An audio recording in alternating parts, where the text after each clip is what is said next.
Now we're back for more news. House debates over the 2026 national budget quickly turned tense as a lawmaker demanded full transparency and small committee changes. Questions over amendments and public access to reports are putting the spotlight on how taxpayers' money is being handled. More on this report from MJ Mondihar.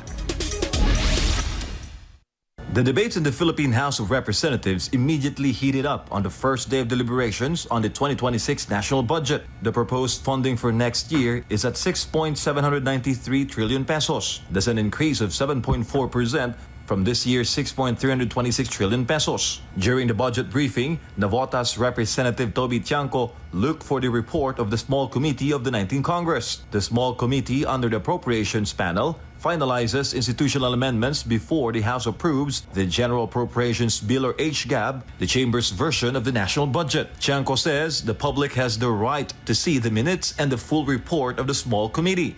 May dalawang distrito, hindi naman to kasalanan ng congressman doon sa distritong yon. Ang NEP nila is 2.530 billion. And then pagdating sa GAA, naging 20.999 billion. Isa pa, 1.508583 billion sa NEP. Pagdating sa GAA, 20.795.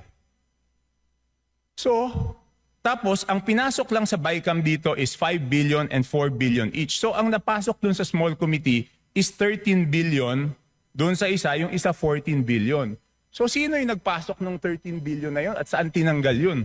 Tiangco earlier questioned the transparency of the small committee, particularly the amendments inserted after the HGAB's passing on second reading. This includes fears of discretionary insertions or pork barrel. With that, here's a response from the current House Committee on Appropriations. The small committee is subsumed within the Committee on Appropriations, and it is not required to render a separate committee report. The rule that you are citing, Honorable Tiangco, pertain to standing committees. And the mother committee in this case of the small committee is the Committee on Appropriations. Yes, but did we exempt the Committee on Appropriations not to submit a committee report? No. Again, the committee report of the Committee on Appropriations at the plenary level is the HGAB itself. Yeah, but all meetings, dito sa ating rules, all meetings must be on record. So it's not only the committee report, dapat yung small committee na yon, meron silang report na finurnish lahat.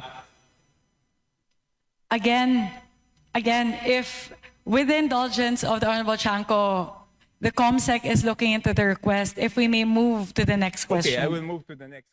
Congressman Tiangco insisted that before dissecting the 2026 budget, the public must first understand changes made by the small committee. No less than President Marcos Jr. himself earlier warned that he will veto any budget not aligned with the administration's priorities. However, Congressman Tiangco did not get the committee report he was looking for, as the House still considers it an internal matter. Public funds is not an internal matter. Di ba kaya nga natin ginawang transparent to because it's not internal. Pag nagtanong tayo tungkol sa pera ng taong bayan, every question is valid and every question is a public matter.